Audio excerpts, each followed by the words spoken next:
Ang barbecue ginakonsidera na isa sa street foods diri sa Pilipinas.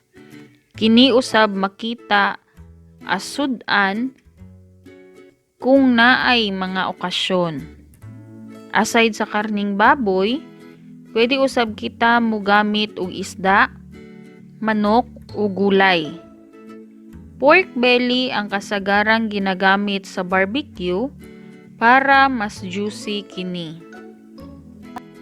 Ayong adlaw, maghimo kita karon og pork barbecue. Mao kini ang mga gamitonon. Weighing scale o timbangan. Kini ginagamit sa pagtimbang sa mga materyales. Naay duha ka klase nga timbangan, ang analog type ug ang digital type. Measuring cup. Kini ginagamit sa pagsukod sa mga uga nga materyales sama sa asukal, asin o uban pa. Measuring glass. Kini ginagamit sa pagsukod sa mga basa nga materyales sama sa tubig. Utility bowl. Kini ginagamit nga butanganan sa mga daghan nga sinukod nga mga materyales sama sa tubig, asin o uban pa. Mixing bowl. Diri isagol ang imong mga materyales. Spatula. Kini ginagamit sa pagkalis o pag-level off sa imuhang materyales. Utility plate. Kini ginagamit sa pagsalod sa sobra nga mga materyales during sa pag-measure. Rubber scraper. Kini ginagamit sa pagtilok sa sobra nga mga materyales sulod sa mixing bowl. Utility knife o kutsilyo. Kini ginagamit sa paghiwa sa mga materyales. Daghang klase nga matang sa kutsilyo ug magdepende kani sa paggamit niini. Chopping board o tadtaran. Diri ginahiwa ang mga materyales sama sa gulay o karne. Utility dish. Diri ipangsulod o ipangbutang ang mga gagmay na mga materyales sama sa asin, asukal o uban pa. Measuring spoon. Kini ginagamit sa pagsukod sa mga basa o uga na materyales ubos sa 1/4 cup. Utility tray. Kini ginagamit sa pagbutang sa mga materyales o sa pagbutang sa mga gamit bahin sa produkto na imong buhaton. Wooden ladle. Kini ang ginagamit pag-ukay sa mga materyales. Gravy ladle. Kini ginagamit sa pag-transfer o pagbubo sa liquid nga materyales sa imuhang garapon o sa imuhang kaserola o mga mixing bowl. Ang pagsukod sa mga uga na materyales gamit ang measuring cup. Una, iprepara ang mga gamitonon sama sa measuring cup, utility plate, spatula, scooper, ug mga materyales. Ikaduha, ibutang ang measuring cup sa patag na lugar o plato. Ikatulo, i-scoop ang uga nga materyales ug ibubo sa measuring cup hantod mapuno kini. Ikaupat, kalison ang measuring cup aron mapantay kini. Pahinumdom, ayaw isansan ang materyales sa measuring cup. Ayaw idiretso ug scoop ang materyales gamit ang measuring cup. Ang pagsukod sa mga uga nga materyales gamit ang measuring spoon. Una, iprepara ang mga gamitonon sama sa measuring spoon, spatula, scooper, utility plate ug uga nga mga materyales. Ikaduha, gunitan ang measuring spoon. Ikatulo, i-scoop ang uga nga materyales ug ibubo kini sa measuring spoon hantod mapuno kini.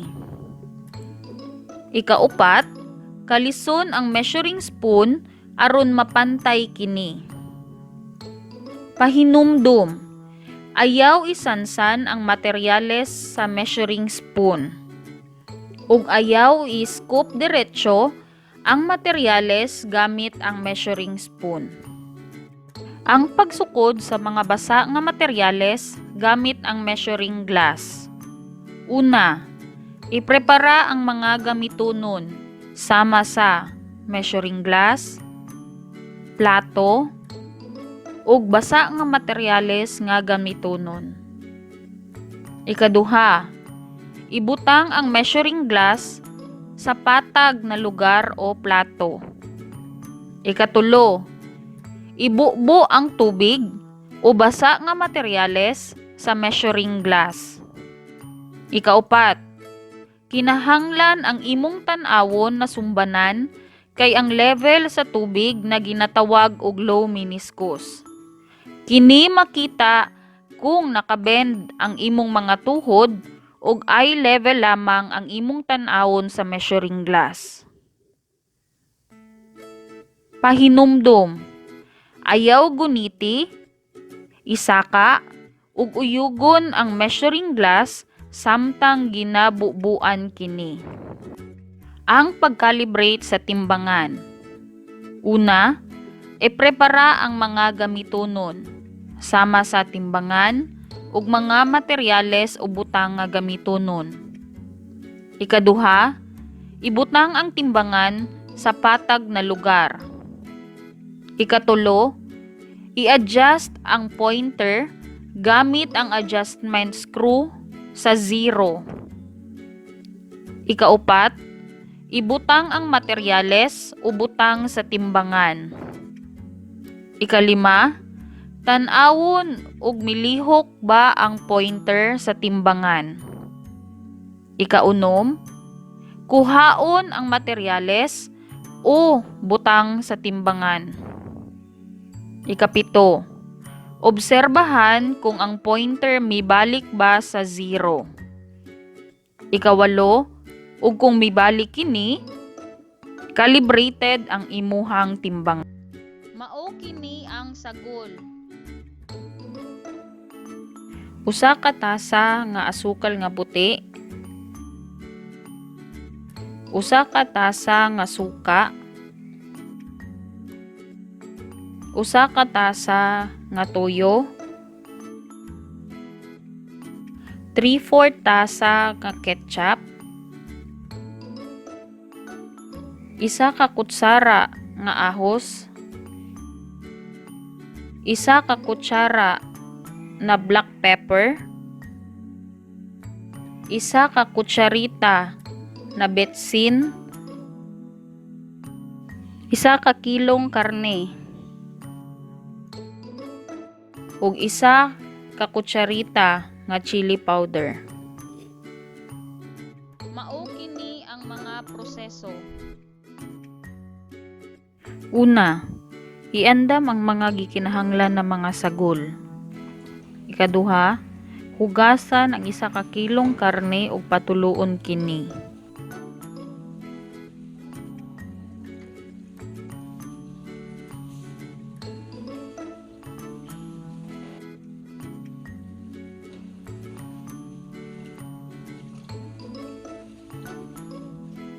Ikatulo, hiwaon ang karne 1/2 inch ang kabag-on.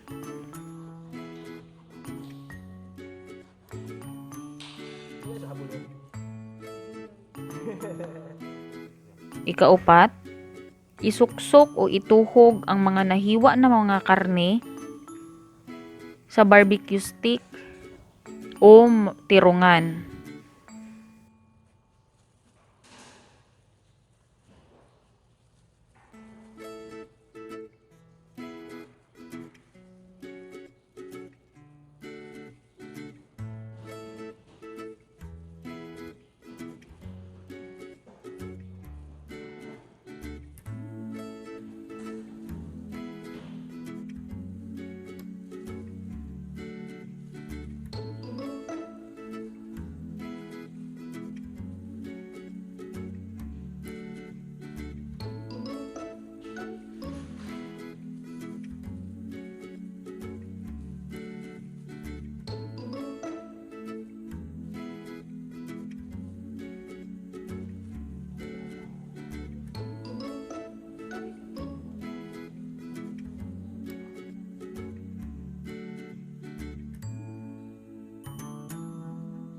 Ikalima, ihalo ang mga sagol para mamahimong barbecue solution ug ibubo kini sa mga nahiwa nga karne.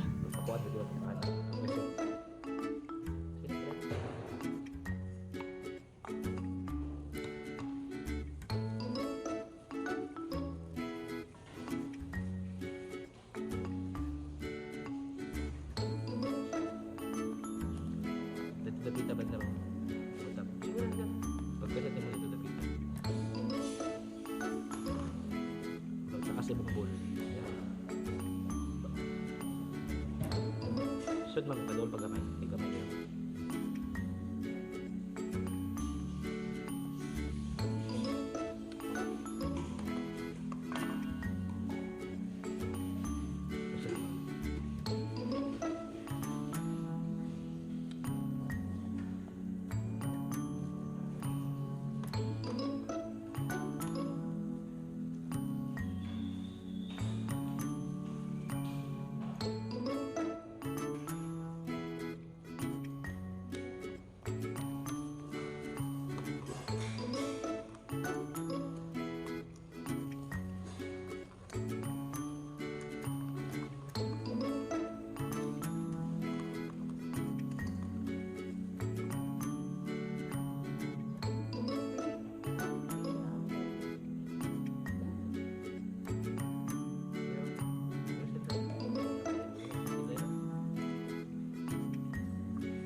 Okay na?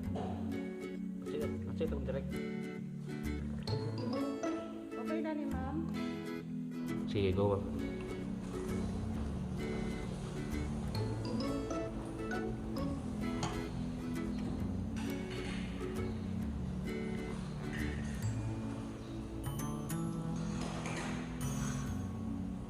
Ikaunom, ibabad kini sa 8 ka oras o tibuok gabii. Pahinumdom, mas maayo og ituhog o isuksok daan ang karne bago ihulom sa barbecue solution aron mas mo-absorb ang lasa niini.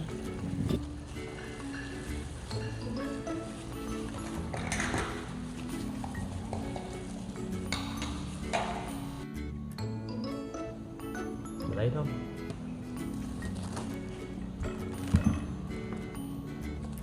Seal o label.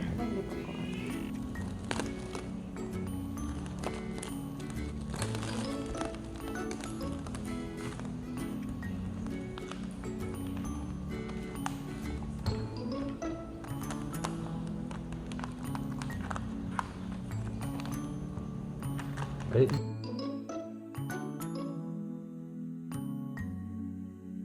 Ang directly cost o cost sa mga ingredients, kita makagasto og 267.60 pesos.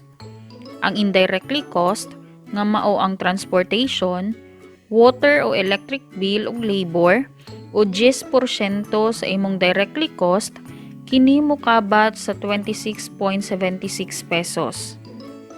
Kung atong kuhaon ng markup o tubo nimo, kini mao ang pag-compute sa 40% sa imong directly cost plus indirectly cost nga mokabat sa 117.74 pesos.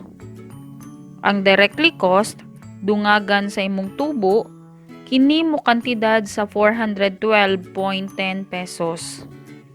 Sa atong nagasto sa directly cost ug indirectly cost, kita makabuhat og pulo ka putos sa tag 100 grams na barbecue. Kung atong i-divide ang kinatibuk ang gasto, apil ang tubo nimo sa pulo ka putos nga nabuhat, kini magkantidad ang isa og 41.21 pesos. Ang atong ginansya sa atong nabuhat, kini mukabat sa 117.74 pesos. Maayong adlaw. Maghimo kita karon og salted egg. Ang proseso sa pagbuhat og salted egg kay ginasok sa brine solution o ginalubong sa salted charcoal paste. Itlog sa bibe ang ginagamit sa pagbuhat niini. Kini ginasagol sa mga lugaw, palabok o uban pa. Mao kini ang mga gamitonon. Measuring cup. Kini ginagamit sa pagsukod sa mga uga nga materyales sama sa asukal, asin o uban pa. Measuring glass. Kini ginagamit sa pagsukod sa mga basa nga materyales sama sa tubig. Utility bowl. Kini ginagamit nga butanganan sa mga daghan nga sinukod nga mga materyales sama sa tubig, asin o uban pa. Mixing bowl. Diri isagol ang imong mga materyales. Utility plate. Kini ginagamit sa pagsalod sa sobra nga mga materyales during sa pag-measure. Utility dish. Diri ipangsulod o ipangbutang ang mga gagmay na mga materyales sama sa asin, asukal o uban pa. Measuring spoon. Kini ginagamit sa pagsukod sa mga basa o uga na materyales ubos sa 1/4 cup. Utility tray. Kini ginagamit sa pagbutang sa mga materyales o sa pagbutang sa mga gamit bahin sa produkto na imong buhaton. Wooden ladle. Kini ang ginagamit pag-ukay sa mga materyales. Gravy ladle. Kini ginagamit sa pag-transfer o pagbubo sa liquid nga materyales sa imuhang garapon o sa imuhang kaserola o mga mixing bowl.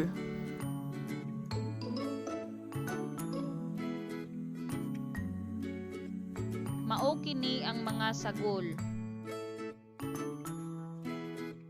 Unom ka buok itlog sa bibe. 4 ka tasa nga tubig. 1 ka tasa nga asin. 1 ka kutsarita nga grana powder. Ug 4 ka tasa nga tubig. Mao kini ang mga proseso. Una, iprepara ang tanan nga kinahanglanon nga sagol. Ikaduha, hugasan ang itlog ug patuloon kini.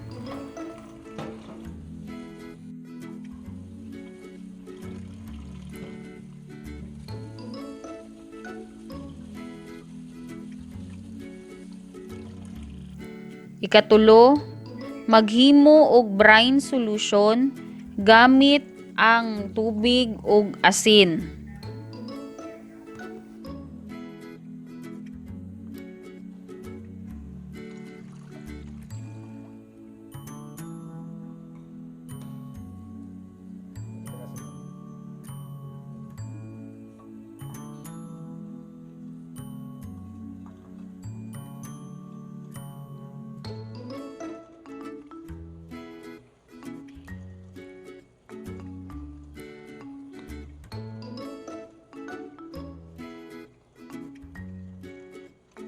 Sa pagtest sa salinity o sa degree sa kaparat sa imong brine solution, pwede kining atong sundon.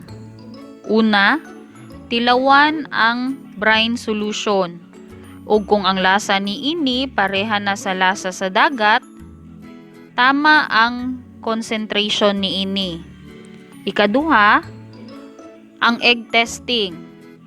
Kung ang itlog ibutang sa brine solution, kung kini mulutaw, tama ang salt concentration sa imong brine solution.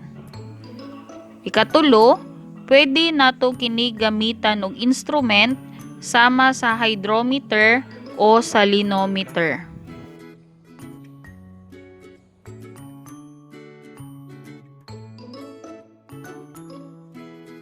Pahinumdum. Sa pag-check sa freshness sa itlog, pwede kini ang sumbanan. Una, ug tan-awon ang itlog, kinahanglan gaspang kini. Meaning, the more rough kini, the more mas presko kini. Ikaduha, pwede gamiton ang water testing. Pwede ibutang ang itlog sa tubig, ug kung muunlod kini, nagpasabot kini nga presko ang itlog. Nga kung mulutaw kini, nagpasabot kini nga dili na presko ang itlog nga napalit.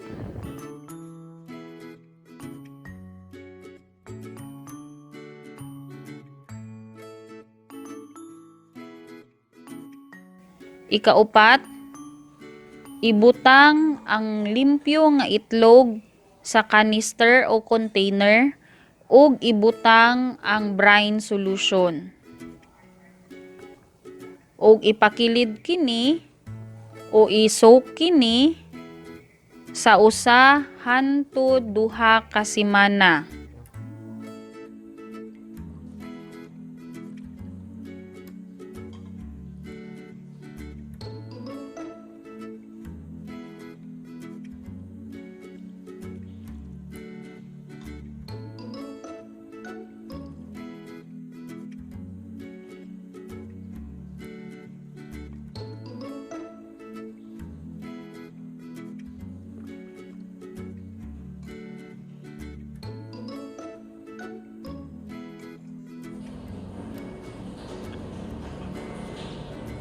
Okay na?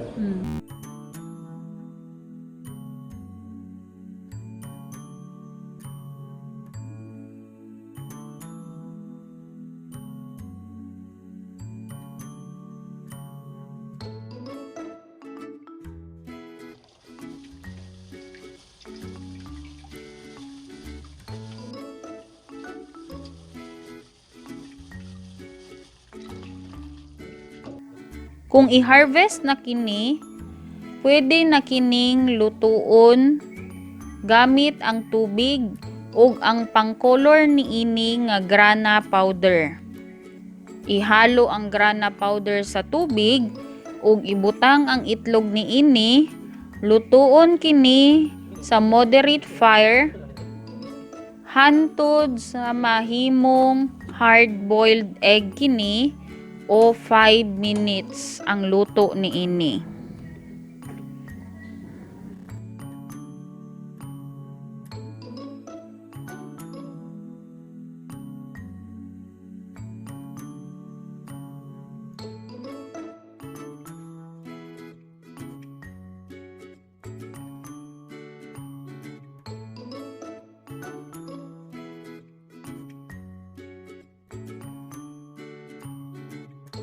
Ang directly cost o cost sa mga ingredients, kita makagasto og 82.15 pesos. Ang indirectly cost nga mao ang transportation, water o electric bill og labor o 10% sa imong directly cost, kini mokabat sa 8.22 pesos. Kung atong kuhaon ng markup o tubo nimo, kini mao ang pag-compute sa 40% sa imong directly cost plus indirectly cost nga mukabat sa 36.15 pesos. Ang directly cost dungagan sa imong tubo kini mo kantidad sa 126.52 pesos. Sa atong nagasto sa directly cost ug indirectly cost, kita makabuhat og 6 kabuok na salted egg.